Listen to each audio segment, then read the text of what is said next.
Hoy vamos a hablar de la unidad 2 de los gastos y recursos públicos perteneciente a la Cátedra de Derecho Financiero y Tributario. Son gastos públicos las erogaciones dinerarias que realiza el Estado para cumplir con la satisfacción de las necesidades públicas. El Estado se moviliza para atender las necesidades de la población por medio de los servicios públicos. Cualquiera sea la forma de satisfacción utilizada, el concepto está siempre ligado a la necesidad pública. Esta juega el papel de presupuesto de legitimidad del gasto público, puesto que es indispensable su preexistencia para que el gasto se materialice justificadamente. Esto significa que la decisión sobre el gasto estatal presupone dos valoraciones de singular importancia. La A es la selección de las necesidades de la colectividad que consideran públicas aspectos variables y ligado a la concepción sobre el papel que cumple el Estado. Y B, la comparación entre la intensidad y la urgencia de esas actividades y la posibilidad material de satisfacerla. Anteriormente se discutía si la ciencia de la finanza debía ocuparse de la teoría del gasto público. Esta discusión ha perdido vigencia, dado que se acepta que gasto y recursos son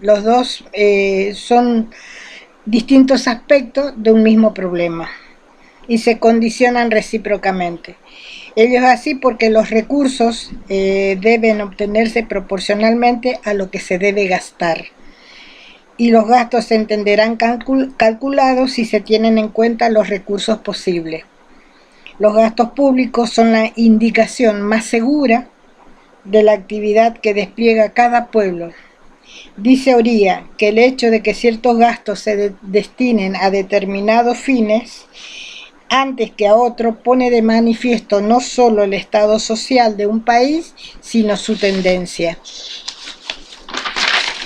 El costo de la actividad estatal no puede determinarse en abstracto sin tener en cuenta lo que el Estado devuelve a los contribuyentes y a la colectividad en general, bajo la forma de gasto público. El profesor Masson llega a decir que los gastos públicos abren un camino a los ingresos públicos mediante la creación de su sustancia. Ingrosso dice o advierte que excluir el gasto público de los estudios financieros significa prescindir de campos de indagación tan importantes como el antecedente y el resultado de la actividad financiera. Del antecedente, porque aun siendo el gasto público el momento final de la actividad financiera, en él se concreta y cuantifica ante la exigencia de la colectividad que debe analizar y satisfacerse del resultado, porque es como el buen empleo del gasto público que se puede alcanzar hacia los objetivos hacia los cuales se dirige la actividad estatal. Por consiguiente, el gasto público no es un simple dato de hecho, a partir de cuyo conocimiento comienza la actividad financiera en uno de sus momentos determinantes. La denominación gasto público no es un simple dato, es genérica y comprende dos clases de gastos netamente diferenciables. A. Las erogaciones públicas comprende todos aquellos gastos públicos derivados de los servicios públicos y del pago de la deuda pública. Y B. Las inversiones patrimoniales, que comprenden los gastos relacionados con la adquisición de bienes de uso o producción y con las obras de servicios públicos. El agrupamiento en una sola institución denominada gasto público se adecúa a la empleada por los artículos 75, inciso octavo y 99, inciso 10 de la Constitución Nacional, a la Ley de Administración Financiera 24.156 y al decreto reglamentario, y a la mayoría de la literatura financiera que generalmente emplea los vocablos erogaciones públicas y gastos públicos. La evolución del concepto del gasto público no solo se debe debe ser estudiado como causa de ingreso requerido para satisfacer las necesidades públicas, la evolución del concepto demuestra que el gasto público por sí solo y con prescindencia de la financiación de servicios públicos significa un importante factor de redistribución del ingreso y del patrimonio nacional, de estabilización económica, de incremento de la renta, y la influencia es decisiva sobre aspectos esenciales como la plena ocupación, el consumo, el ahorro, la inversión. La evolución del concepto está íntimamente ligado a la nueva concepción sobre la misión del Estado. Para los ascendistas clásicos, el Estado es un mero consumidor de bienes. Los gastos públicos constituyen una absorción de una parte de esos bienes que están a disposición del país. Es indispensable para el Estado, tiene importantes deberes a cumplir, ejército, policía, justicia, pero eso no quita que económicamente sea un factor de empobrecimiento de la comunidad, la cual se ve privado de parte de su riqueza. Esta caen como en un abismo sin fondo, en una expresión vulgarizada del Estado que dice que el Estado es un Estado pozo. Y B, para las concepciones modernas, el Estado no es un consumidor sino un redistribuidor de riquezas. Ellas son de vuelta al circuito económico, es decir, al conjunto de sumas repartidas a los particulares mediante el gasto público. Es equivalente al conjunto que le fue recabado mediante el recurso público. El Estado actúa como un filtro o como una bomba aspirante e impelente, a modo de bomba aspirante de las rentas de comunidad y como impelente de la riqueza obtenida mediante los gastos públicos y expandiendo sobre toda la economía. Las características esenciales son A, las erogaciones dinerarias, que se utiliza esta expresión porque el gasto público consiste en el empleo de bienes valuables pecuniariamente, que se identifica con el dinero. Y B, efectuada por el Estado, se toma en cuenta el término en sentido amplio y comprende todas las sumas en cualquier concepto que salen del tesoro público y consisten en el empleo de riqueza.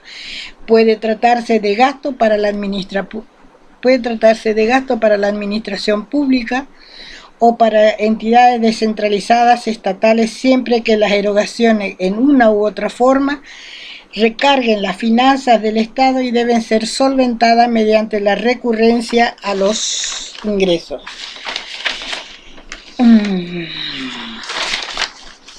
En la Argentina hay gasto relativo a las empresas estatales nacionales cuya cobertura corresponde al Estado nacional, instalación, ampliación, déficits. Esos gastos quedan a cargo del Estado y que se incluyen en su presupuesto financiero son gastos públicos con prescindencia de la personería jurídica. La inclusión de las inversiones patrimoniales efectuadas por esas empresas se permite conocer en forma efectiva cuánto invierte.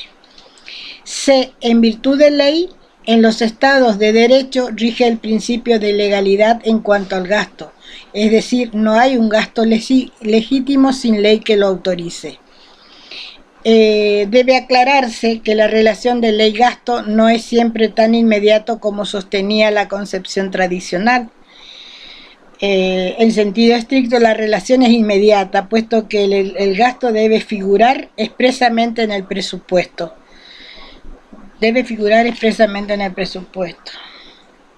Inmediatamente, en el caso de las erogaciones para empresas públicas, comerciales e industriales que subsisten en Argentina, especialmente en las provincias. En estos supuestos, los gastos no podrán figurar detalladamente en el presupuesto general y podrán reflejarse en él en forma de aporte para instalación u ampliación de esas entidades o para cubrir los déficits de explotación. También puede darse el caso de erogaciones imprevistas y urgentes que el Poder Ejecutivo puede realizar sin autorización previa del Poder Legislativo. La creación de ese organismo es el otorgamiento de sus facultades públicas como la facultad del Ejecutivo para realizar gastos de emergencia. Dependerán de una ley previa. Aunque la relación vinculatoria sea lejana e indirecta, siempre el gasto tendrá su fuente jurídica en la ley. Para cumplir los fines de satisfacer las necesidades públicas, idealmente la erogación estatal debe ser congruente con los fines del interés público asignado al Estado. La satisfacción de necesidades públicas. Cuando se habla de reparto, el reparto del gasto con relación al lugar y al tiempo, reparto las diversas clases sociales y reparte del gasto entre los diversos poderes públicos. Con relación al lugar, se sostiene que el reparto debe efectuarse proporcionalmente al importe corporativo de los ingresos que el Estado obtiene de cada región o provincia en particular. Se dice que es totalmente injusto que el Estado obtenga los reingresos de un lugar y luego se lo gaste en otro. En la teoría adversa sostiene que, por el contrario, que el gasto debe efectuarse en aquellas regiones donde su utilidad máxima, sin considerar el origen de los recursos,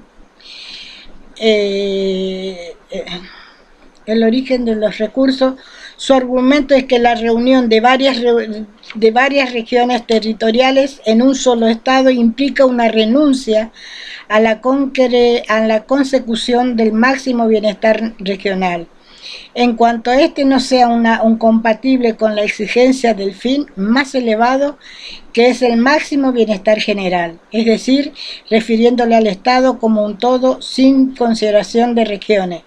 Parece imposible lograr un reparto de los gastos públicos de tal forma de que cada región o provincia obtenga un servicio estatal equivalente en cuanto a gastos que los ingresos obtenidos en esa región o provincia. Por otro lado, un Estado que piense obtener con el gasto del máximo de utilidad para la comunidad debe practicar un adecuado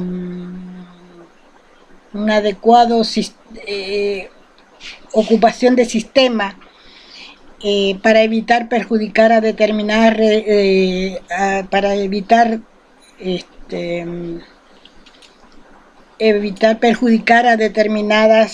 regiones en beneficio de otras. Indudablemente, tender a un desarrollo equilibrado de todas las regiones que integran el país, conseguir ese objetivo será el reparto ideal que podrá efectuarse en relación al lugar. Y con relación al tiempo, gastos públicos son muy cuantiosos, aquellos destinados a obras públicas de gran entidad. Es justificado distribuir el gasto en diversos ejercicios financieros y que ese costo no podrán ser afortunados en un solo ejercicio financiero, sino en varios.